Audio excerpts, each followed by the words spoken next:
speaking of Thanksgiving, guys. So it's Thanksgiving time right now. And I want to talk about the real aboriginal history of foundational black Americans.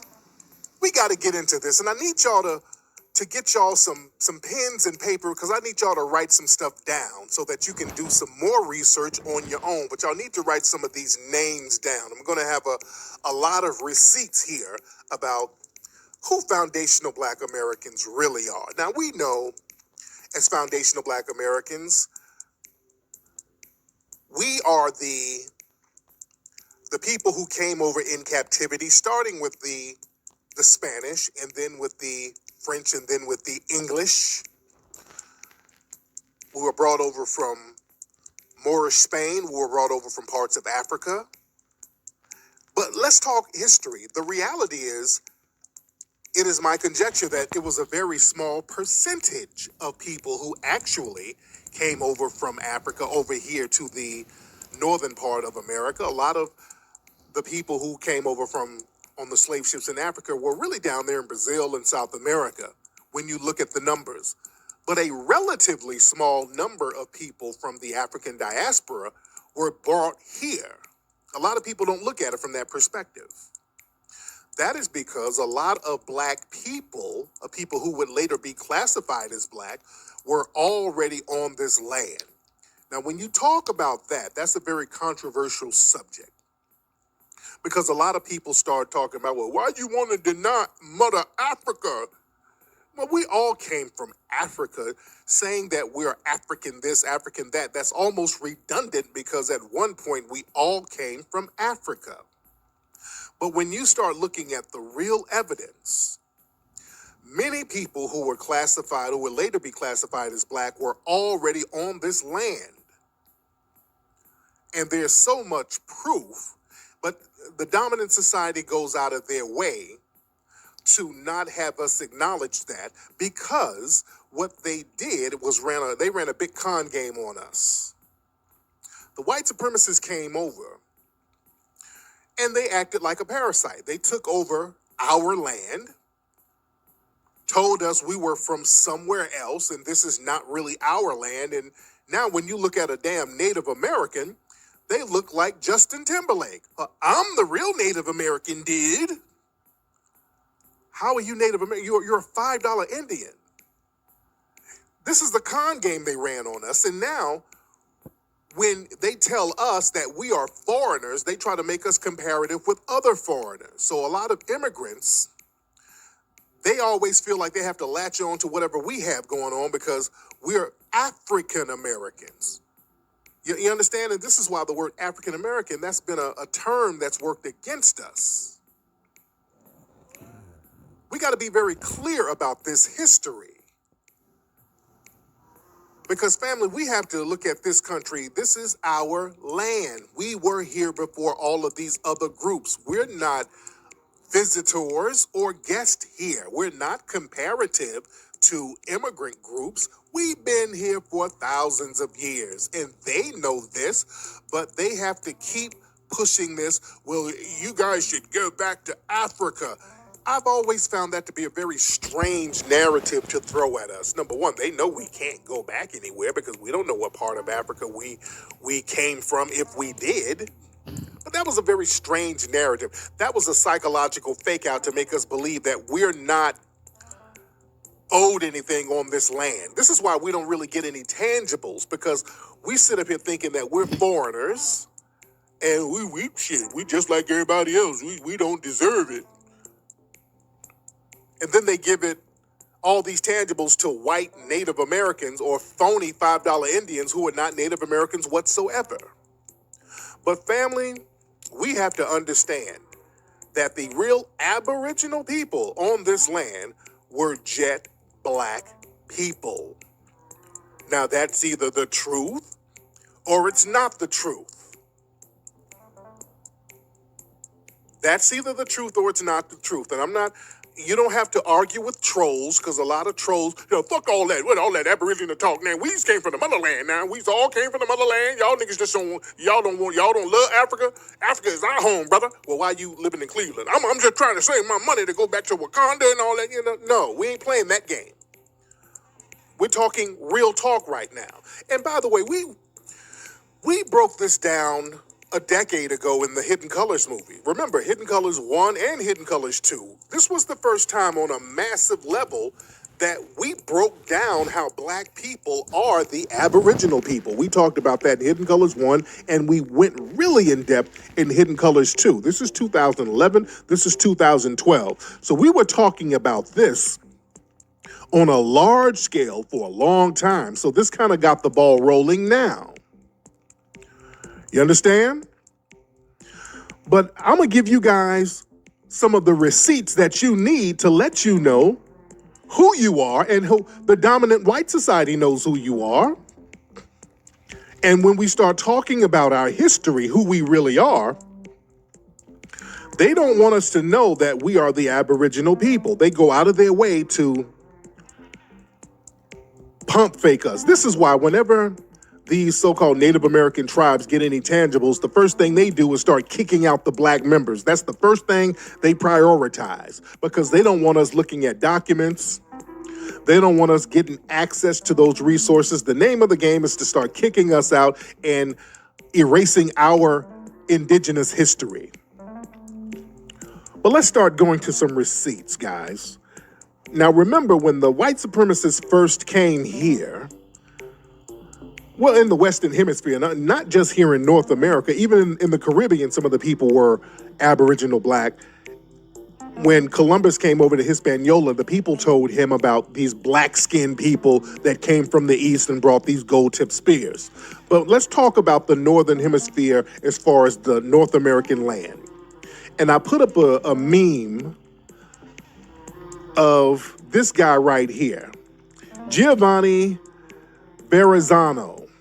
Now, this was an Italian explorer who came to North America in the early 1900s. He didn't start a colony, but he interacted with the Native American or the Aboriginal people. And let's look at his description.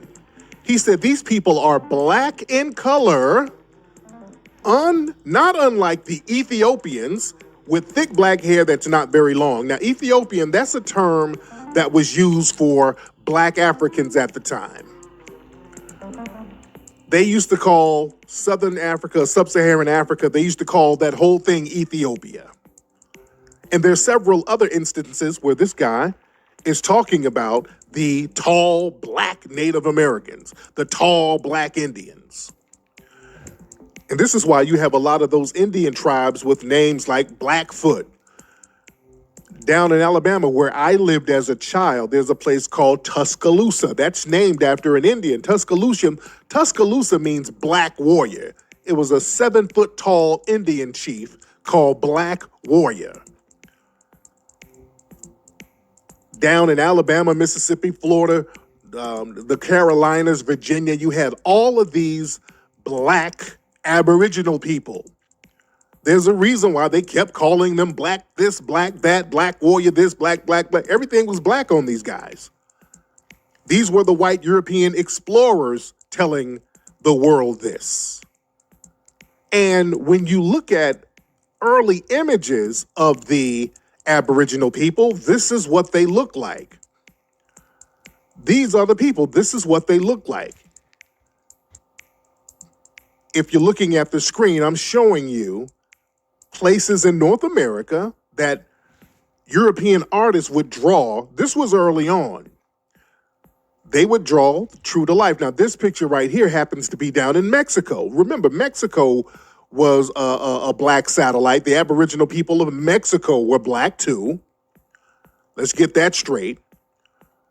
These are some other people, some indigenous people in North America. So we have to understand this is what some of the North American Aboriginal people look like. They look like regular black folks. This is right, another picture right here. American. This is another American looking like regular black people. These are some of the Indian settlements. These were people who would later be classified as black. Okay? So these are artist renderings of what the people look like. Nanit is the only smart baby. This is what the people look like, and they know this. And if you're looking at the picture here, these are some other Aboriginal Americans, black folks. And speaking of Mexico, by the way, let's look at what some of the Mexican scholars said. Vicente Palacio, this is Vicente Guerrera's grandson, the first black president of Mexico. This is his grandson. He said it's indisputable that in very ancient times, the Negroes occupied Mexico. They brought their own religious cults and ideals, okay?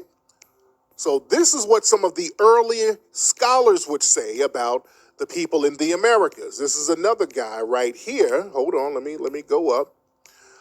Another Mexican scholar, Carlos Marquez, he said the Negro type is seen in the most ancient Mexican sculptures. The Negro figures frequently in the most remote traditions of some American pueblos. It is to this race doubtlessly belongs to the most ancient skeletons distinct from the American red race, which has been found in various places from Bolivia to Mexico. It's likely that repeat, America was a Negro continent. So that guy is distinguishing the black Aboriginal people from the red Mongoloid Native Americans that we are known to see all over the place now. See, the image of Native Americans or Aboriginal people are the Mongoloid-looking red man. Okay? That's the image that we see.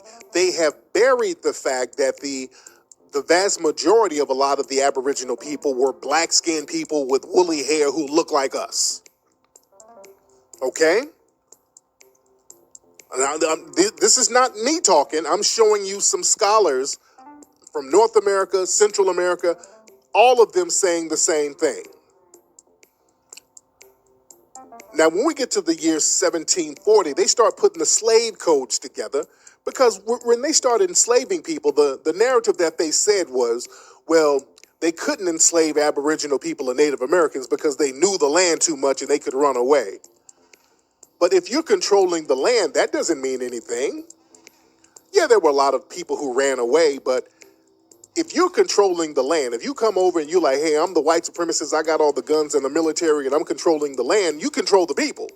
If you control the land, you control the people. And the thing is, we can use that same argument in Africa. In Africa, they colonized everybody over there. They knew the land, but their asses still got colonized and had to do what white mommy and white daddy said. So let's be very clear. They colonized Africa, and they know the land, and they have to do what they have to be told by the white supremacists. So the same thing here. The Native Americans, they could have ran here, ran there, but if you got caught and they took you to another plantation, which they did, they took a lot of the indigenous people to plantations and then renamed them. See, when we look at the story about the transatlantic slave trade, we got to look at some of the holes in the story there. Because what they tell you is that people came over from slave ships, and a lot of when they got here, they went to maroon colonies. How did they know where the maroon colonies were? Come on, let's start asking some real questions here. How did these African people, the minute they got off the slave ships, they start running to the hills and they knew exactly where to go where they wouldn't be found? Okay, let's start asking some real questions here. These maroon colonies were all over the place because these were the indigenous people. These were indigenous people, so they knew where to go because they did know the land. They did know how to go in certain swamps. They did know how to go to certain mountains and certain hills. Yeah? So they did know where to go because they were familiar with the landscape. So in the year 1740, they start putting the slave codes together. This is the 1740 South Carolina Slave Code.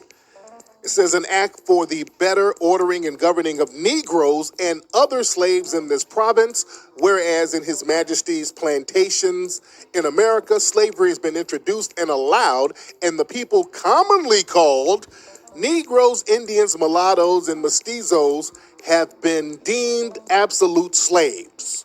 So they're showing you in the law, they're just mixing everybody together.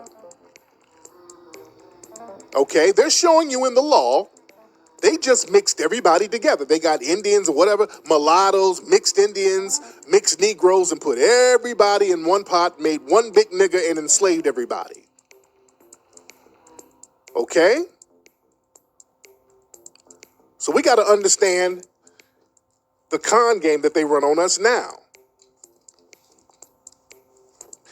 And when we talk about people like Crispus Attucks, Crispus Attucks was the first brother to take a bullet in the Revolutionary War.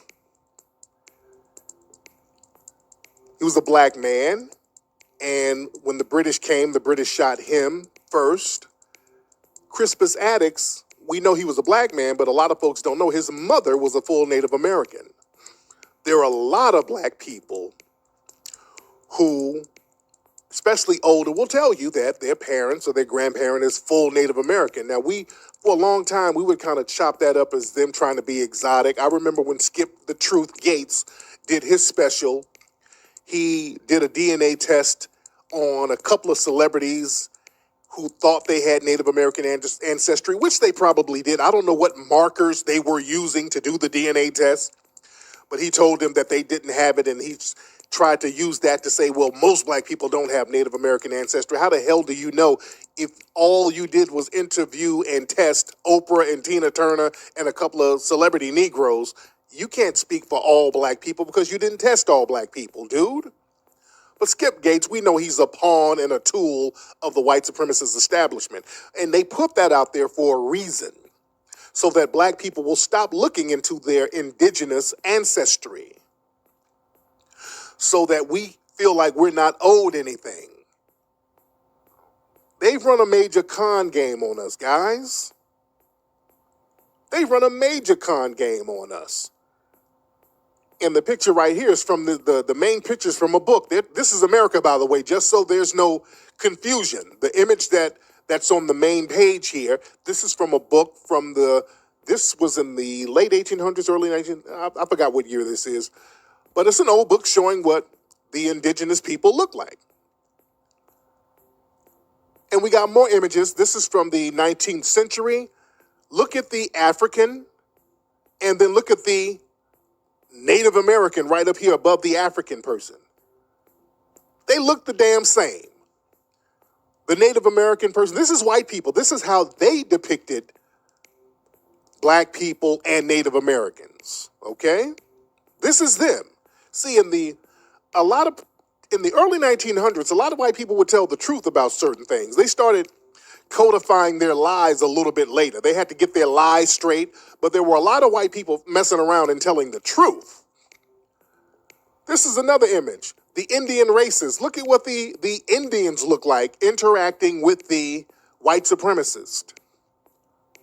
This is what they look like. This is what the people, America, look at these these are images and paintings that white people did in the 1600s, 1700s, 1800s. This is them. This is in California, where you had jet black Aboriginal Americans in California. This is their artist renderings. This is what they drew. Okay? So we got to be very clear. Now, what's interesting, like I said, there were some white people who would tell the truth. And when it was time to get on code, they had to stop that. Now, we know about Charles Darwin, and he came up with a lot of these evolutionary theories, the survival of the fittest. And Charles Darwin, he was planting the seeds of eugenics and white supremacy. Charles Darwin's, I think it's his cousin, William Galton, right? Help me out in the chat room. Charles Darwin, his cousin is Galton, William Galton. I think I'm pronouncing his name right. And Galton was the man who really kicked off the eugenics movement. But the seeds were planted with Darwin. That whole survival of the fittest, theory of evolution, and all that stuff. Because, see, they were trying to get on this white supremacist code, meaning that black people were some primitive folks who were in Africa, and they were brought over here, but it was these good, worldly white people who navigated the world and brought them over out of their mud huts. See, they were starting to get that lie together. But this was the thing. Darwin wasn't the first person to talk about evolution. The first person to talk about evolution, who Darwin got it from, he got it from this guy named Constantine Rafinesque. Now, Rafinesque was a professor a scientist. He was from France. Now, Rafinesque, a lot of folks don't know about him, but he planted the seeds of Charles Darwin's game. Okay, let me show Constantine. This is Constantine here. Now, the thing with Constantine Rafinesque, and I want y'all to write that name down. The problem with him, he dropped a lot of game. He told a lot of truth. The problem was he told too much truth. Remember, he was French, and he came over here, and the French, they scientifically, they told the truth for the most part because they weren't on the white supremacist code yet. When they got over here, they really got on the white supremacist code, but Rafinesque, he was talking about the truth about plants and animals and evolution and all that, but he also said, by the way, North America, the indigenous people are a bunch of black folks. And he wrote about this extensively. This is one of his writings on the right, Primitive Black Nations of America. So this guy talked about in great detail about all the black tribes who were here before Columbus. This is a white man saying this in the early 1900s. They don't really want to get all this stuff out. And by the way, this is Constantine Rafinesque's Wikipedia page. And I don't really like to depend too much on Wikipedia, but they told some truth here. When they talk about him, Rafinesque, they said that he was a polymath, he was self-educated, he traveled as a young man. He's another guy that they play off as eccentric, kind of weird. He was eccentric and he was an erratic genius. See that? Remember the last time I told you about that author out of Chicago? It was a white man who wrote a book in the 70s talking about all these black tribes that were over here in America before white people, and he was talking about the Great Dismal Swamp. I told you about that white author in the white scientific community. They play him off as he's eccentric, he's an erratic, he's a lunatic, and they kind of play the white people off crazy when white people start telling the truth. So they kind of did the same thing with this guy. He's telling the truth, and they're going to play him off as erratic, because they said right here, he was an autodidact, I don't know how to pronounce that word, who excelled in various fields of knowledge, a zoologist, a botanist. He was thorough, but the problem was he said this. Among his theories were that ancestors of Native Americans had migrated by the Bering Sea from Asia to North America, and that the Americas were populated by numerous black indigenous people at the time of European contact. So this is why they play him off as crazy, okay? When you start telling the truth, autodidact. I can't pronounce that damn word. Autodidact. I've never used that word in a sentence, so I'm cool. But like I said, this guy right here, autodidact. Okay, I got it. There we go. But yeah, this guy right here was very thorough in telling the truth. And they had a problem with that. They had a problem with Constantine and other white men. There were other white people telling the truth at the time. In the 1800s, you had a lot of white people. Gerald Massey, David McRitchie. You had a lot of white writers in the 1800s kind of telling the truth. They were looked at as crazy, but they weren't afraid to tell the truth at that time. You understand? And let's be real. A lot of black people, they knew what the deal was. Frederick Douglass, guys, this is a quote from Frederick Douglass in 1894. He did a speech when they were talking about colonizing, taking black folks over to Africa and Liberia and all that. And Frederick Douglass was one of the people who was against that. He knew a lot of black people. That's why a lot of black people didn't really go over there like that, because they knew their history was here. They started getting this lie together that we got to go back to Africa. And a lot of black folks was like, well, we're not from there, and we're from here. Even Frederick Douglass said, hey, the native land of America, The native land of the American Negro is America. His bones, his muscles, his sinews are all American. His ancestors for 270 years have lived, labored, and died on American soil. So he was against that whole going back to Africa thing. This is our native land. Now, there were some black people. We gave props to Africa. We knew that some of our lineage came from there. We knew that, but we also knew that we were the indigenous people here. We got to really get that through our heads. We've been lied to for a long time. And when we look at places like down there in Alabama, look, but after slavery, there were a lot of free black societies. After slavery, and another thing, a lot of the Native Americans, the Aboriginal people, what they were doing, they were moving them to reservations. They were clearing them up, because when people try to use the argument that, well, Native Americans couldn't have been enslaved because they knew the land. Well, hell, why did they get on reservations then? You understand? Why did they get put on reservations? Yeah, they know the land, but if the white supremacists come over and take over the land, you getting on that reservations, or you on that reservation, or you getting into the plantation. You're gonna get on the reservation, or you're gonna get on the plantation. You understand? And that happened to a lot of people. Now, after slavery, there were a lot of Native Americans who did not want to go to them they didn't want to go to those reservations, because the reservations were usually in poor places.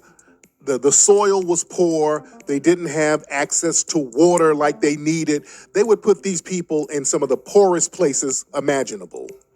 So a lot of the Native people, the Aboriginal people, did not want to go to the reservation. So what they would do, they would just blend in with black society, especially down there in Mississippi, especially down there in the New Orleans area. These are Mississippi natives right here. This is an old picture from the early 1800s.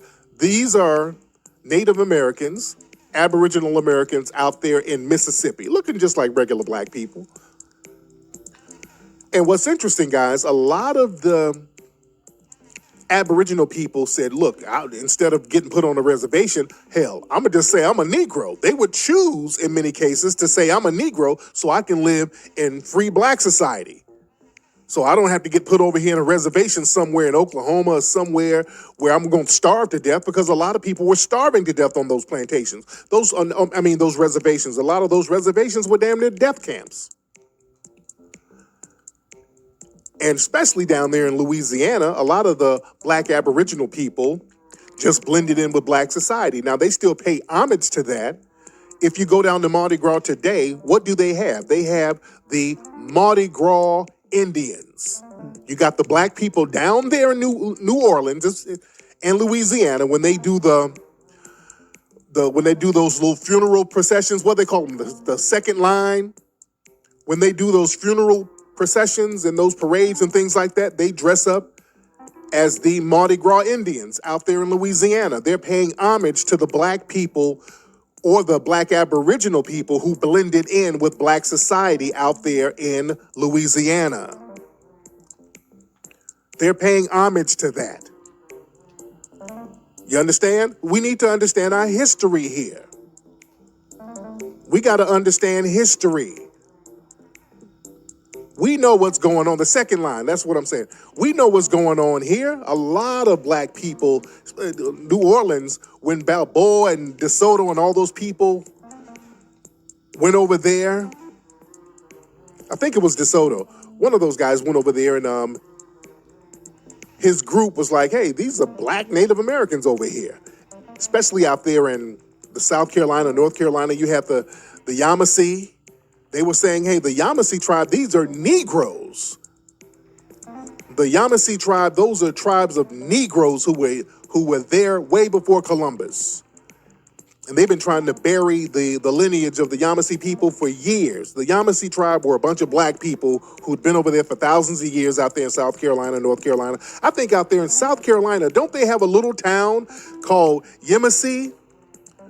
Yamasee, South Carolina, where it's a predominantly black area. I think the majority of people who live there are black out there in Yamasee, South Carolina. So there's still a town out there. You dig? And somebody said Creek Indian in the chat. See, we got to understand a lot of those tribes, they were different tribes, and the white supremacists just call them one name. If you live by the creek, they'll just say, hey, those are just Creek Indians. Yeah? This is why we have to understand our history. And we don't even have to get into California. California, I mean, we look at what they said about the California Indians. This is in the early 1800s. They said a few years later in 1806, Langsdorff described the same Indians in California with more detail as follows. These Indians are middling or rather low stature and of dark brown color approaching to black. They have large projecting lips and broad, flat, Negro-like noses. Indeed, many of their features are as well as their physiology and almost their color bear strong resemblance to the Negroes. So they were saying how the natives in California are basically black folks. And this is a picture. When they start taking pictures in the late 1800s, we see the Negro phenotype in many of the Native Americans. So this is us just understanding history here. Now, this is where things took a turn. This is where things took a turn. This is when the reclassification started getting real heavy. In the early 1900s, number one, you start having the $5 Indians. You had white people paying $5 to be labeled as Native Americans so they can get access to the land and basically parasite their way into it and start taking over. They would put the Indians, the Mongoloid-looking Indians, on these reservations and then whiten them up. They would send them to these Victorian-type schools to teach them how to be more white. They started whitening them up. And what they started to do in the early 1900s, they started to reclassify en masse Native Americans as Negroes. Family, I want y'all to write this guy's name down right here. This is Walter Plecker. This white supremacist here, and he was a white supremacist, not a suspect. This was a hardcore white supremacist. This is an article that says how a long dead white supremacist still threatens the future of Virginia's Indian tribes. This guy right here, Walter Plecker, he was a part of a lot of white supremacist groups in the early 1900s, and he was a eugenicist. He was a part of that whole eugenicist movement. Okay? Walter Plecker. That's this guy's name here. This guy was in charge of the Virginia Register of Vital Statistics. Okay? He was in charge of all the documents out there. And this kind of set the tone for other places around the country. There were other white supremacists like him, but he's the most well-known because he did the most damage. Walter Plecker. Walter Plecker basically got thousands of birth certificates and names of Native Americans because he didn't want black people to get access to any resources. He wanted to erase black people's history. He was the one who helped codify the one-drop rule. See, a lot of people think the one-drop rule was all about keeping black people away from white people sexually. That wasn't just it. It was really to keep black people from claiming their Native American status. So if you had any black in you, if you were a Native American, or if you looked like a Negro, he and his office would go to the records and just change all the birth certificates, all the marriage records, everything from Native American to Negro. They did this in the thousands. Walter Plecker. This man right here changed a lot of people's racial status and really without them knowing it. So a lot of people, you went to bed as a Native American and you woke up a few months later, you were a Negro and you didn't know it. You went to bed a Native American, then you woke up a Negro. If you look like a Negro, he just reclassified you as a Negro. They did this in mass. This was the early 1900s. They did this for decades, by the way. He did this. And another one of his proteges, it was a woman out in Louisiana, this woman right here, Naomi Drake, she was doing the same thing. Look this woman's name up, Naomi Drake. She was working for the Louisiana Office of Vital Statistics. She was doing the same thing. Anybody in Louisiana who had a little afro, your lips were kind of big, your nose was kind of wide, you were Negro. You're not Native American, you're not Creole, none. If you look black or if you had anything that was suspicious about being a Negro in Louisiana, this woman would change the record. Naomi Drake, she died in 1987. She's a piece of crap. I think they tried to sue this woman. I mean, this woman messed up thousands of people's records. Look these names up, guys. I'm giving you receipts to look up how insidious these people were with changing our status, changing who we were, reclassifying us. These people were very insidious in doing this. Now, it gets deep. Now, going back to Plecker. Now, Plecker, he made it illegal for Negroes to marry white and those miscegenation marriage laws. He's responsible for most of that. Now, remember when they did that movie called Loving versus the State of Virginia? The state of Virginia is him. That was the case that they were going against.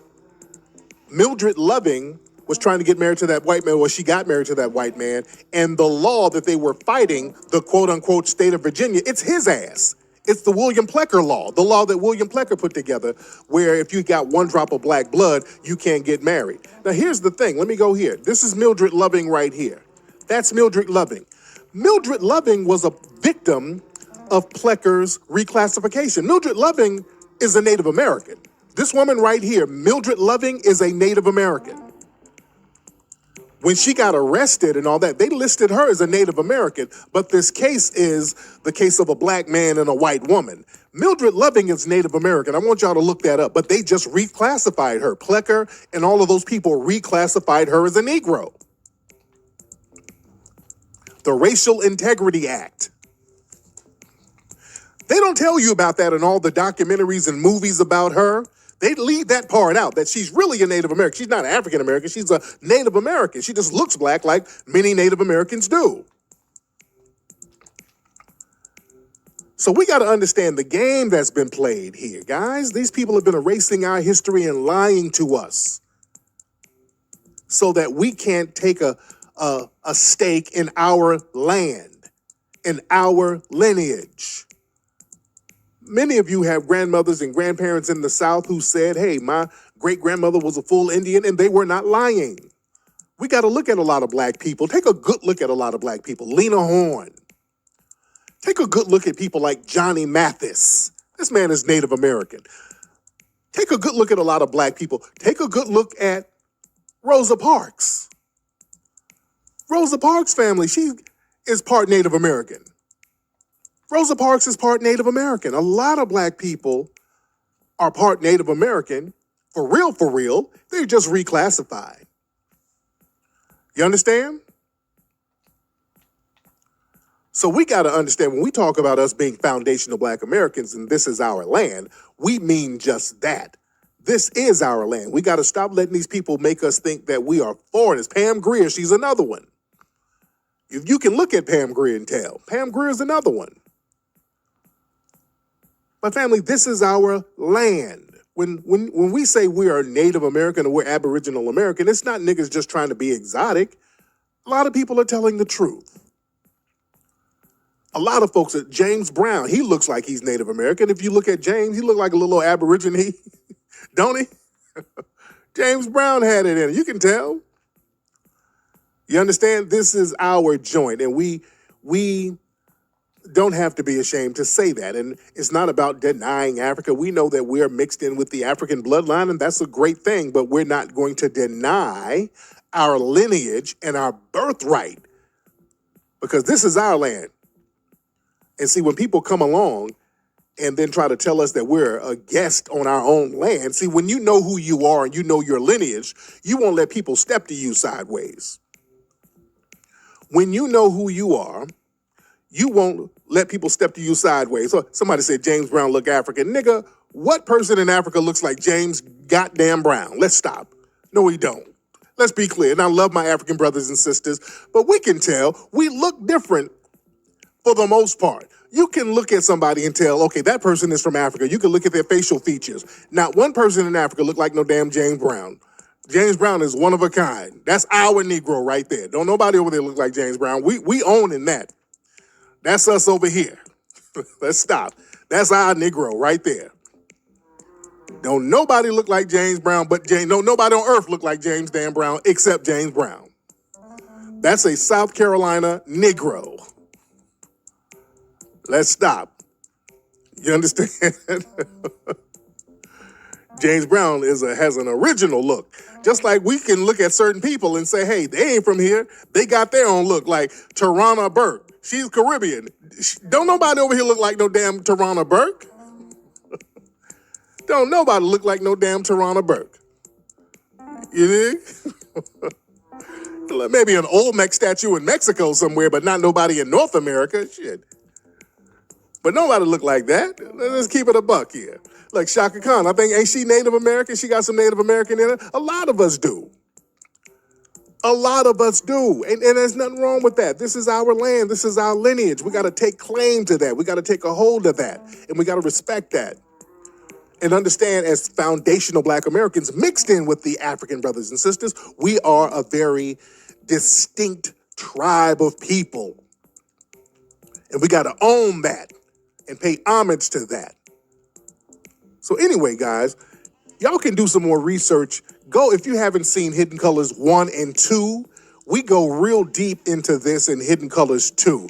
The next movie that I do, when I talk about the rebellions and when I get into the Seminole stuff, my next film, when I'm done with Buck Breaking, we gonna get heavy into that, guys. We gonna get heavy into that part of the game, okay? But anyway, that's been today's episode.